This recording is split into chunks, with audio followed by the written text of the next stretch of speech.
Welcome to Season 4 of the CliftonStrengths Podcast, where we'll dive deep into how CliftonStrengths themes build powerful partnerships and help teams thrive. I'm Jim Collison, Gallup's CliftonStrengths Community Manager. And I'm Jillian White, Gallup subject matter expert on culture and leadership, and our lead subject matter expert for CliftonStrengths. Today's theme is developer. We'll explore what this theme brings, what it needs, and how it fosters collaboration.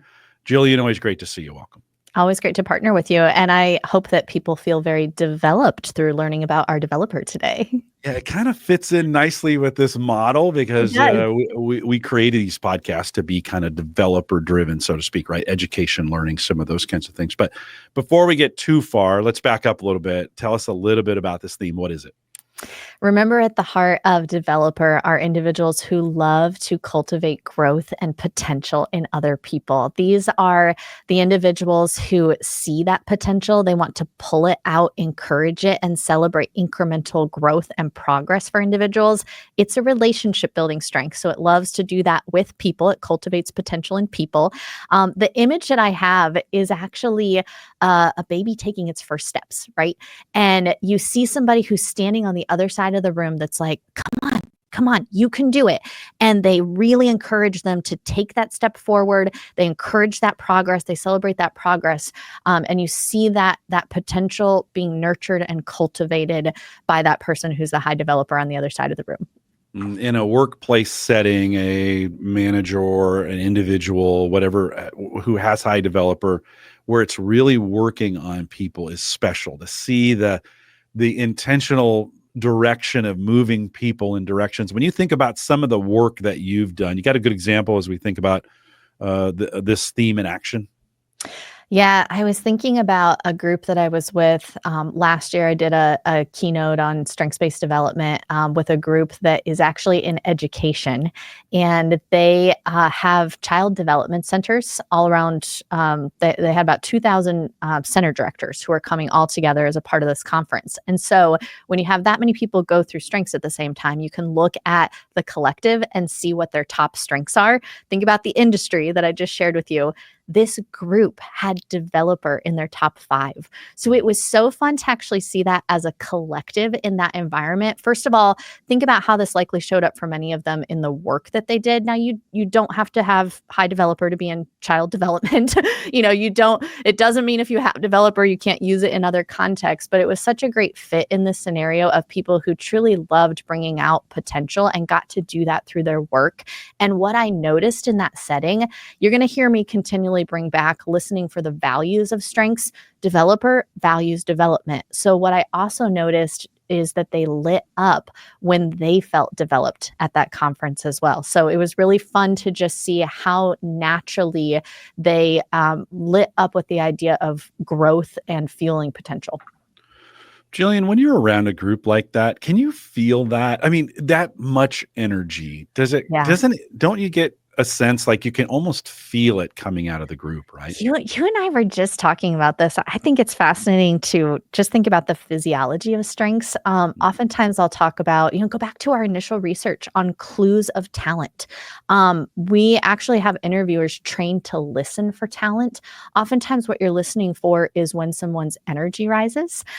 You're listening for confident answers that don't have qualifiers to it. Are you competitive? Yes, right? Like those types of answers. But I think you get clues when you look for ease, excellence, and enjoyment. And I think you can see it on people. So you see when this person who's high developer, when it comes easy, when they're enjoying helping to, in that situation, create the next generation of, humans through their development. And when ease, excellence, enjoyment, right? So they're doing it with excellence and they're really enjoying just lighting up any opportunity to develop and be developed. Yeah, I love that. Sometimes you can just see it, you can just feel it, you just know it when you're hanging around those people.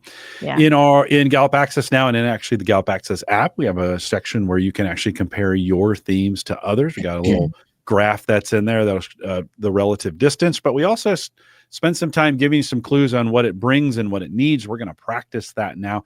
Jillian, when we think about developer, what's it bring?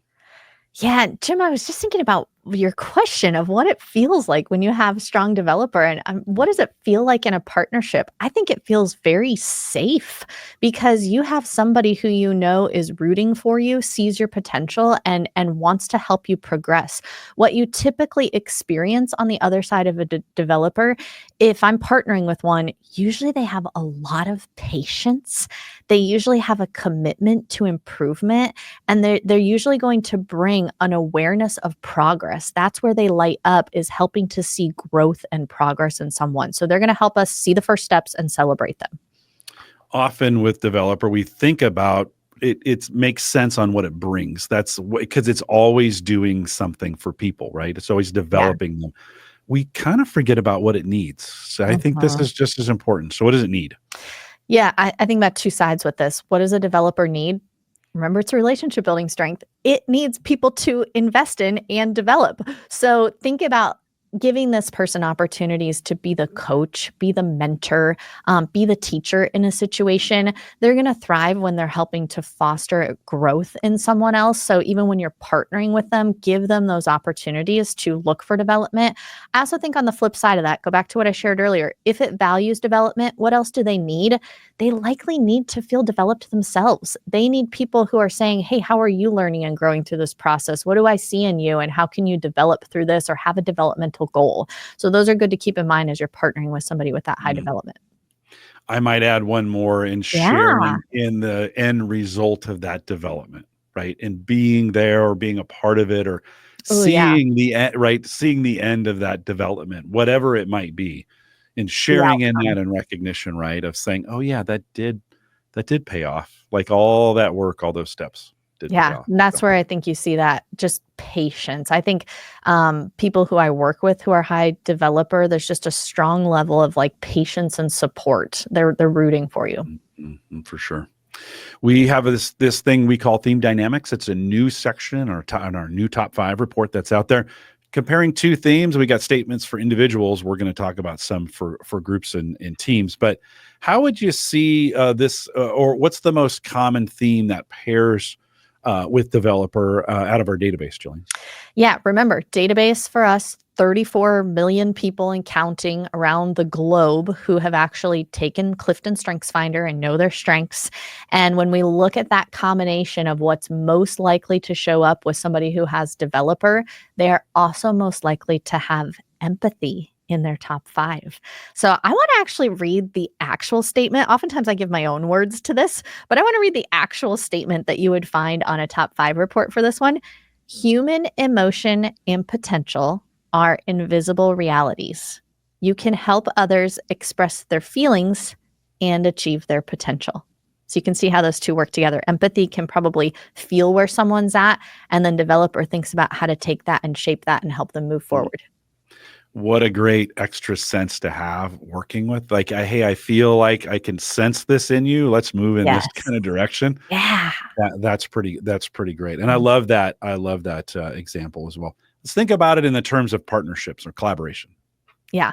So think about what's going to light up somebody who's got strong developer.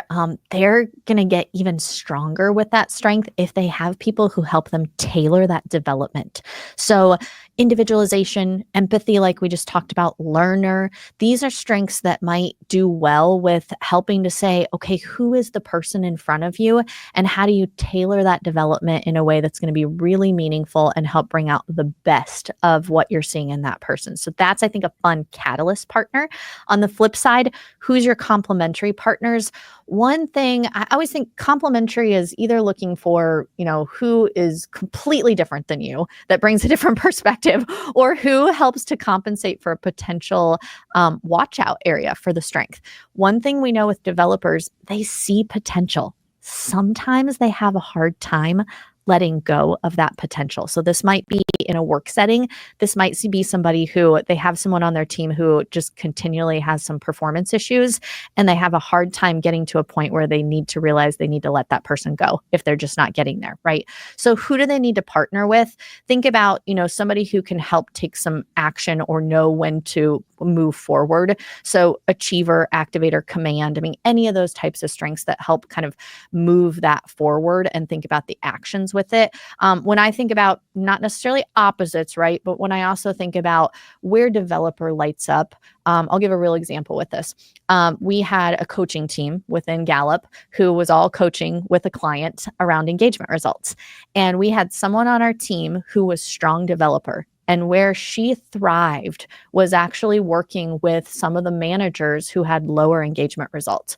What she was able to do is bring a patience and help them see where they could make some progress and celebrate that progress. And she was a perfect fit in that scenario.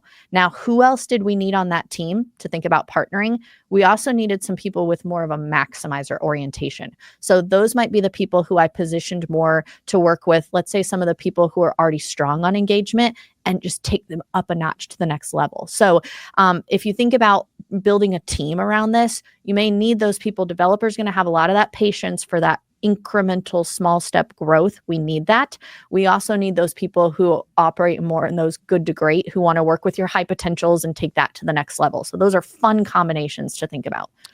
I love that exercise you just did. I was thinking about a team grid and the team conversations like this that can happen around these. And it just doesn't have to be for developer, right? Yeah. Any of these, as we get teams together, you kind of just gave a clinic on what we do sometimes around teams and team grids, thinking about, hey, what are some catalysts for us? How do we complement each other, right, in this way? And that just begins the conversation of starting to work these things out. We have some tips for leaders, teams, and individuals. Let's start with the leaders.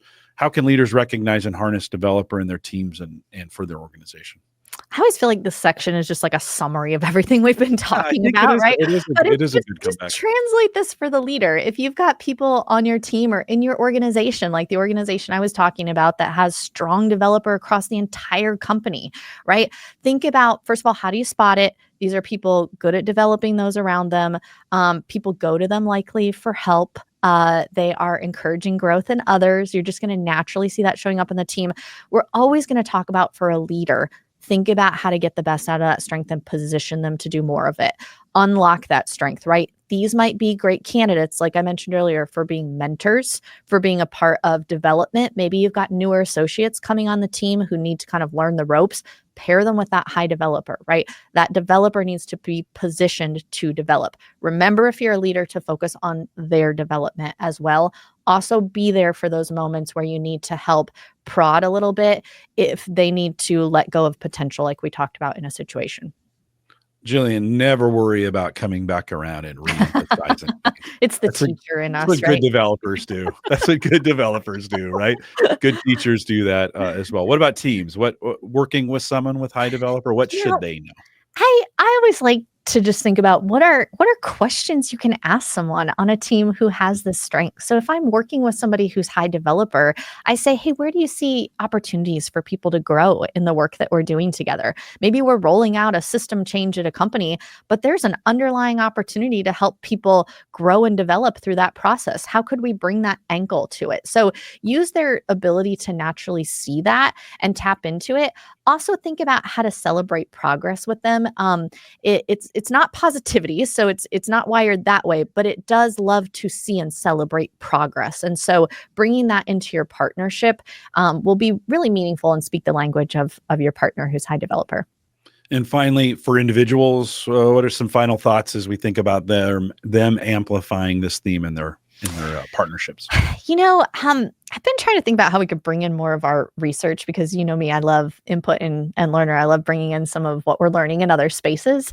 And I was thinking about what we know about millennials in workplaces. We know the number one retention factor of millennials in a workplace is that they're in a place where they can learn and grow. What do we need more of in our workplace cultures? Growth orientation to retain people. What do developers bring? They bring an ability to help think about cultures where we grow and develop and cultivate potential. So bring that to your organization, bring it to the people around you.